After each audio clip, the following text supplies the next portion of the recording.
Hello everyone. आज हम लोग बात करने वाले हैं placement process of Maruti Suzuki.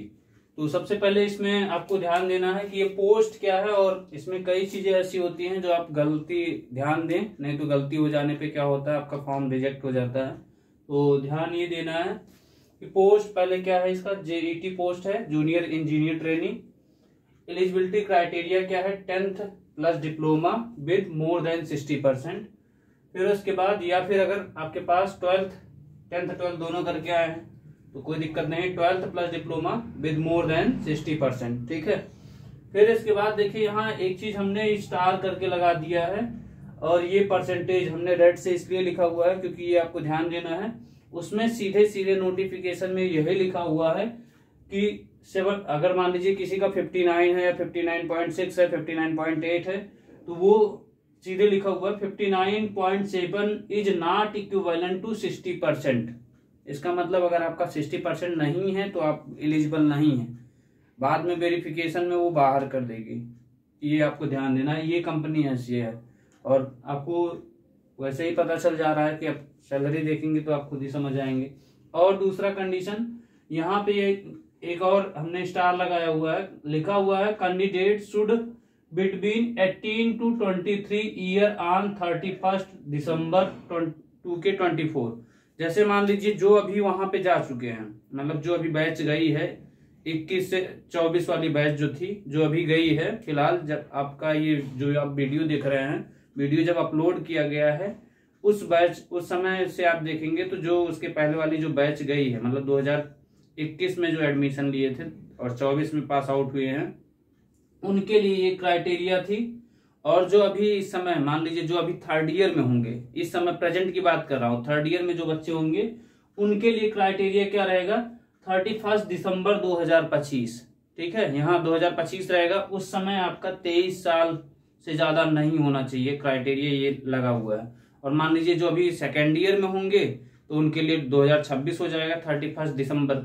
या जो अभी 1st ईयर में नए नए आए होंगे, जो भी हैं जो नए आए होंगे उनके लिए 31 दिसंबर 2027 रहेगा, ठीक है। तो ये ध्यान देना है आपको।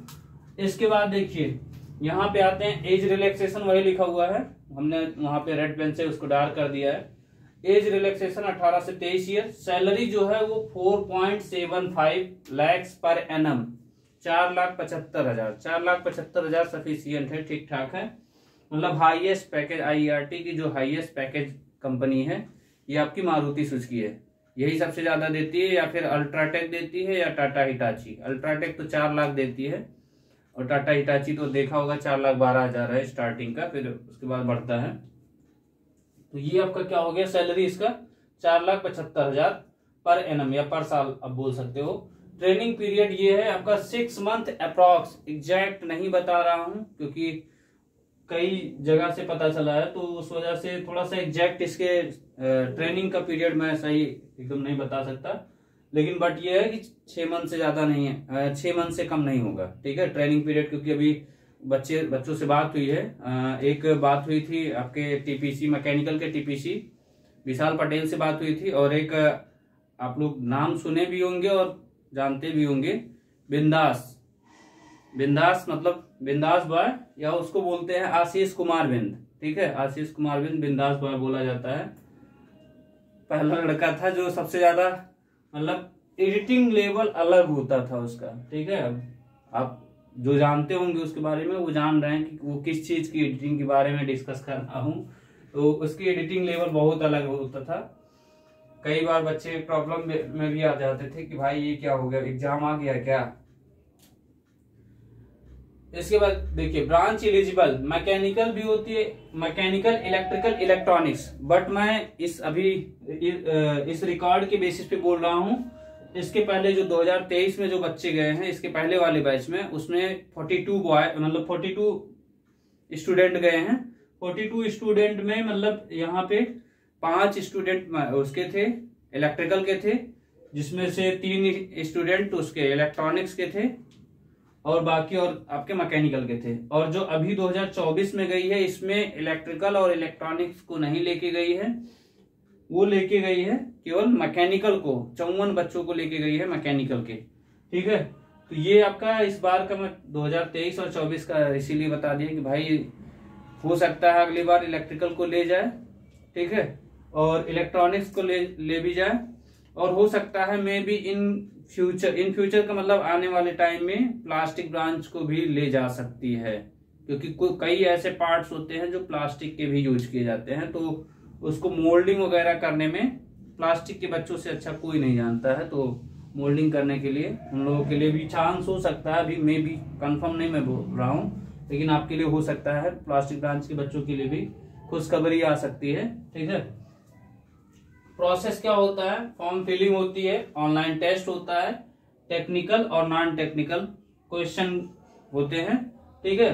अब उसके बाद एक पर्सनालिटी टेस्ट। अब इसी में क्या होता है, टेक्निकल नॉन टेक्निकल, इसमें क्वेश्चन की संख्या एग्जैक्टली बच्चों ने बताया नहीं, मतलब क्योंकि याद नहीं है, उसमें कुछ टेक्निकल नॉन टेक्निकल के साथ साथ उसी में साथ में पर्सनालिटी टेस्ट भी अलग से दे दिया। तो भाई जल्दी जल्दी एग्जाम कर रहे हो तो जल्दी जल्दी वहां पहले आप वो भरोगे कि ये देखोगे कितना क्वेश्चन आया था कितना नहीं आया। आपको टाइमिंग फिक्स रहता है ना, ऑनलाइन टेस्ट में तो वहाँ साइड में टाइम काउंट करता रहता है, हाँ इतना इतना इतना हो रहा है, 1 घंटे में या 60 मिनट जो भी टाइमिंग दिया रहेगा। तो वहाँ बच्चों ने उतना ध्यान नहीं दिया, क्योंकि इसी के साथ में एक पर्सनालिटी टेस्ट भी उसी में ले लेता है, तो वहां से बच्चों ने क्लियर नहीं बता पाया कि मतलब कितने क्वेश्चन आए थे, क्योंकि उसी में पर्सनालिटी टेस्ट वाला भी क्वेश्चन बीच में देने लग गया, तो फिर गड़बड़ हो गया। कोई दिक्कत नहीं है उससे, आपको पता रहना चाहिए, टेक्निकल से पूछा जाता है, नॉन टेक्निकल से भी। फिर उसके बाद इंटरव्यू क्या होता है, ऑफलाइन होता है। ऑफलाइन में आपका पहले टेक्निकल से कुछ क्वेश्चन पूछते हैं, नॉन टेक्निकल से। अब डिपेंड करता है, देखिए जैसे क्या होता है कि कभी कभी इंटरव्यूअर अगर जैसे हो सकता है भाई कोई अच्छा जो इंटरव्यूअर या बोल सकते हो एचआर जो आते हैं, एचआर आया तो वो उससे क्या होगा कि अगर एचआर को बहुत अच्छी मैकेनिकल के बारे में नॉलेज है, तो वो मैकेनिकल के बारे में मतलब मान लो हाइड्रोलिक्स के बारे में अच्छे से पढ़ा हुआ है, उसको अच्छी नॉलेज है, ठीक ठाक नॉलेज है, तो वो हाइड्रोलिक्स से अच्छे क्वेश्चन पूछेगा। या मान लीजिए मटेरियल साइंस के बारे में उसको अच्छे से पता है, तो मटेरियल साइंस के बारे में पूछेगा। या मान लीजिए टोम से उसके ठीक ठाक नॉलेज है तो टोम से पूछेगा। या मान लीजिए सोम अच्छा उसका है तो सोम से पूछेगा। तो वो डिपेंड करता है भाई, इंटरव्यूअर या जो भी आप बोल सकते हैं एचआर साथ में हो सकता है 2-3 लोग आए हों, तो जो लोग जिस चीज की नॉलेज रहती है ज्यादा रहती है वो उसी से क्वेश्चन पुट अप करते हैं, ठीक है। तो आप दोनों यहाँ पे बोला जाता है, टेक्निकल एंड नॉन टेक्निकल दोनों।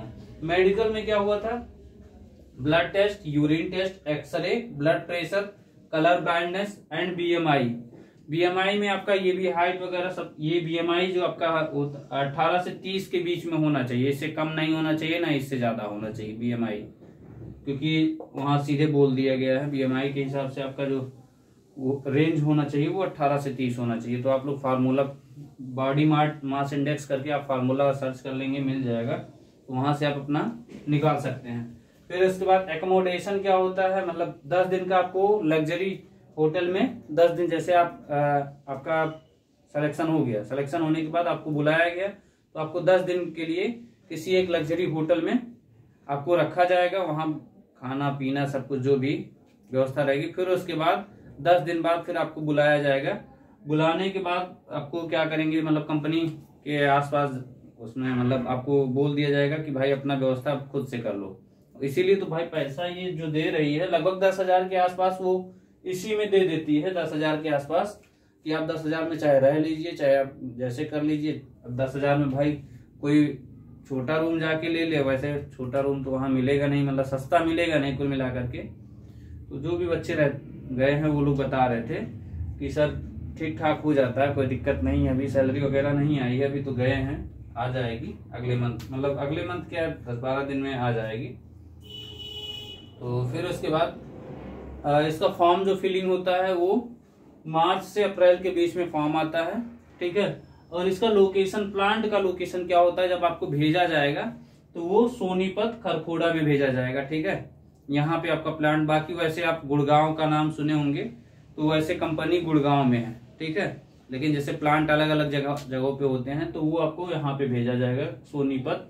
हरियाणा का नाम सोनीपत हरियाणा सुने हैं ना, सोनीपत खरखोड़ा, तो वहां पे है। और वैसे भी अगर आप लोग हो सकता है मे बी अगर मैकेनिकल टूल और प्लास्टिक के बच्चे होंगे तो आप अच्छे से जानते होंगे, या इलेक्ट्रिकल के बच्चे होंगे तो अच्छे से जानते होंगे। मैम केडी मैम जो है वो सोनीपत हरियाणा से हैं, तो यहाँ जाइए, आप अच्छा देखने को मिलेगा। ठीक है, चलिए ठीक है, इतना ही है इसमें। फिर उसके बाद आते हैं हम लोग नेक्स्ट वीडियो में, मतलब अगले वीडियो में। अब देखते हैं कौन सी ब्रांच का कौन सी कंपनी का मैं अपलोड करता हूँ। और एक चीज आपसे रिक्वेस्ट भी है, जो लोग देख लेते हैं वीडियो, कम से कम एक लाइक भी कर दीजिए कीजिए, क्योंकि मेहनत से मतलब मैं ढेर सारे इधर उधर कॉल करके सब पता करके तब फिर उसके बाद आपको जानकारी देता हूँ। ऐसे नहीं बस तुरंत आया ऐसे हाँ लिख लिया हो गया। आप जब देखेंगे ना उसके पीछे मेहनत कितना लगा है तो आपको खुद ही समझ में आ जाएगा। चलिए कोई बात नहीं, नहीं करते हैं तब भी कोई दिक्कत नहीं, तब भी मैं खुश हूँ।